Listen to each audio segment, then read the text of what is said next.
ভোলায় বিএনপি ও বিজেপির পাল্টাপাল্টি কর্মসূচিকে ঘিরে দুপক্ষের মধ্যে ধাওয়া পাল্টা হয়েছে।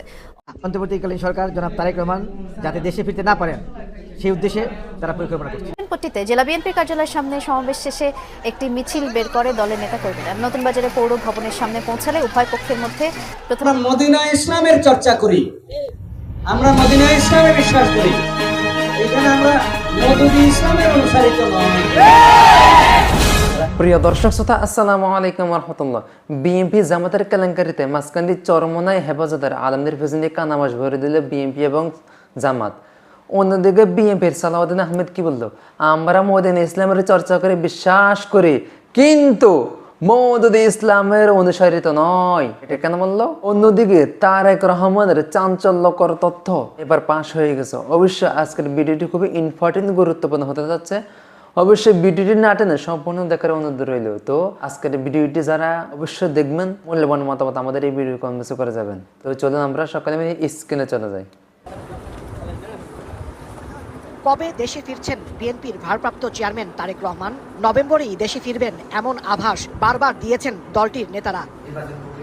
তবে শুক্রবার যুক্তরাষ্ট্রের নিউ ইয়র্কে স্টেট বিএনপি নেতারা সংবাদ সম্মেলনে অভিযোগ করলেন নানামুখী ষড়যন্ত্রের মুখে তারেক রহমানের দেশে ফেরা। অন্তর্বর্তীকালীন সরকার জনাব তারেক রহমান যাতে দেশে ফিরতে না পারেন সেই উদ্দেশ্যে তারা পরিকল্পনা করছে। বর্তমান সরকার এখনো পর্যন্ত তারা দেশে ফেরার নিরাপত্তা বিষয়ে কোনো সরকারি ঘোষণা বা নিশ্চয়তা প্রদান করছে না, বরং বিভিন্ন গোয়েন্দা সংস্থা ও সরকারি এজেন্সি তাকে নিরুৎসাহিত করছে। তারেক রহমানকে অবিলম্বে দেশে ফেরাতে তার নিরাপত্তা নিশ্চিতের দাবি জানান নেতারা। একটা প্রেস ব্রিফিং এর মাধ্যমে আমাদের দেশ নায়ক জনাব তারেক রহমানকে দেশে নিরাপত্তা দেওয়া হবে, কোনো ঘাটতি নেই, এই মর্মে তারা জাতিকে একটা মেসেজ দিতে হবে, এটা আমাদের দাবি। সরকারের কাছে আমরা এই প্রবাস থেকে তাকে অনুরোধ জানাচ্ছি যে আমাদের নেতা বাংলাদেশে ফেরার আগে তাকে যেন সুস্পষ্টভাবে তার নিরাপত্তার সমস্ত বিধি প্রকাশ করে তাকে বাংলাদেশে যাওয়ার জন্য আমন্ত্রণ জানান। সৌদি আরবে ওমরা পালন শেষে দ্রুতই দেশে ফিরবেন দলের ভারপ্রাপ্ত চেয়ারম্যান, এমন প্রত্যাশা বিএনপি নেতাদের। উমরাতে গিয়ে হযরত মুহাম্মদ সাল্লাল্লাহু আলাইহি ওয়াসাল্লামের মাজার আমরা জিয়ারত করি, উমরা করে আমরা একটা ভালো উদ্দেশ্যের জন্য আমরা রওনা হই। সে পরিপ্রেক্ষিতে নিয়ে যেতে পারে। আমরা মদিনা ইসলামের চর্চা করি, আমরা মদিনা ইসলামে বিশ্বাস করি। রাসূলুল্লাহ সাল্লাল্লাহু আলাইহি ওয়াসাল্লাম যে ইসলামের প্রবর্তন করে গিয়েছেন, সাহাবায়ে কেরাম যে ইসলামের অনুশীলন করে গিয়েছেন, সেই ইসলামের অনুসারী আমরা। এখানে আমরা মওদুদি ইসলামের অনুসারিত নয়। যারা ইসলামকে নিয়ে রাজনীতি করেন না তারা এখানে আছেন। যারা দিনকে পহেলা মনে করে, তারপরে দুনিয়া মনে করে, দিন পহেলা বাদ মে দুনিয়া, তারা এখানে আছে। সেই জন্য আমি এখানে এসেছিলাম। আমরা বাংলাদেশে সবসময়, বিশেষ করে নির্বাচনের আগে, ইসলামকে রাজনীতিতে ব্যবহার করার এবং বিভিন্ন তরিকায় ব্যবহার করার রাজনৈতিক ফায়দা হাসিলের জন্য আমরা লক্ষ্য করি। ইদানিং সেটা আরও বেশি লক্ষ্য করি এই জন্যে যে একটি রাজনৈতিক দল তারা নির্বাচনের স্বার্থে, রাজনীতির স্বার্থে ইসলামকে ব্যবহার করে জাতির মধ্যে বিভক্তি নিয়ে আসতে চায়, বিশেষ করে ইসলামের ক্ষতি করতে চায়। সেই জন্যেই বাংলাদেশে এখন আজমতে সাহাবা সম্মেলন আরও বেশি বেশি হওয়া দরকার।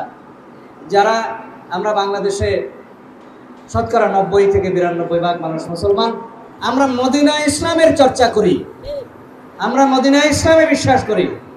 রাসূলুল্লাহ সাল্লাল্লাহু আলাইহি ওয়াসাল্লাম যে ইসলামের প্রবর্তন করে গিয়েছেন, সাহাবায়ে কেরাম যে ইসলামের অনুশীলন করে গিয়েছেন, সেই ইসলামের অনুসারী আমরা। এখানে আমরা মওদুদি ইসলামের অনুসারিত নয়।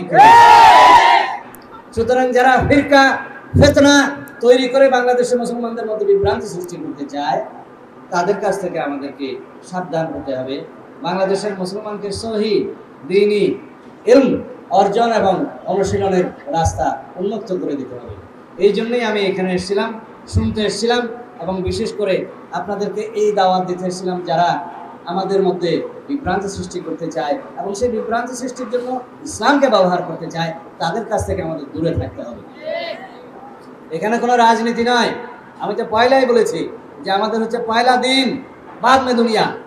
এই জন্য আমাদেরকে চিন্তা করতে হবে, যারা রাজনীতির নামে বিভিন্ন রকমের বক্তব্য দিতে থাকে বিভিন্ন আদর্শের কারণে, সেটা স্বাগতম, কিন্তু ইসলামকে যেন আমরা সেই জায়গায় নিয়ে না যাই যেখানে রাজনৈতিক কারণে আমাদেরকে আমাদের দিনকে ক্ষতিগ্রস্ত করতে পারে। আমাদেরকে শিক্ষা নিতে হবে, বিগত ফেসিবাদী সরকার, ফেসিস্ট শেখ হাসিনার সরকার বাংলাদেশে ইসলাম বিদ্বেষী সরকার ছিল, তারা মুসলিম বিদ্বেষী সরকার ছিল। আওয়ামী লীগের রাজনীতি এই দেশের মানুষ দেখেছে, এটা অপরাজনীতি, ইসলাম বিদ্বেষী রাজনীতি, আলেম নির্যাতনের রাজনীতি, আলেম বিদ্বেষী রাজনীতি, মুসলিম বিদ্বেষী রাজনীতি তারা করেছে তাদের রাজনৈতিক স্বার্থ হাসিল করার জন্য। আল্লাহর হুকুম কিভাবে তারা বিদায় নিয়েছে, এদেশে তাদের রাজনীতি কিভাবে সমাপ্ত হয়েছে, আমরা সবাই সাক্ষী, ইতিহাস সাক্ষী। সুতরাং আমরা এমনভাবে রাজনীতি করি, এমনভাবে আমাদের দলীয় চর্চা করি, এমনভাবে আমরা আগামী দিনে রাজনৈতিক চর্চা করি যাতে আমাদের ভালো আদর্শ স্থাপিত হয় এবং ভালো আদর্শের মধ্য দিয়ে আওয়ামী ফেসিবাদী তথাকথিত অপরাজনৈতিক সংস্কৃতি বিলুপ্ত হয়। এই জন্যই আমাদেরকে সঠিক পথে রাজনীতি করতে হবে, আদর্শিক রাজনীতি করতে হবে, ভালো রাজনীতির সংস্কৃতির চর্চা করতে হবে, বহাল করতে হবে। তার মধ্য দিয়ে একমাত্র বাংলাদেশে অপরাজনীতি বিদায় হবে, সমূলে বিদায় হবে, আদর্শিক রাজনীতি পথে। বেশি কথা নাই বললাম, বেশি কথা বললে আবার সমস্যা। তো আমি কিছু বলবো না, আমার দর্শক যারা আছেন অবশ্যই আপনারা বলবেন, কি বলা দরকার অবশ্যই বলবেন। তো ভিডিওটি এই পর্যন্ত ছিল, দেখা যাচ্ছে পরবর্তী অন্য কোনো ভিডিও নিয়ে। সেই পর্যন্ত সকালে ভালো থাকবেন, সুস্থ থাকবেন এই কামনা করছি। আসসালামু আলাইকুম রহমতুল্লাহ।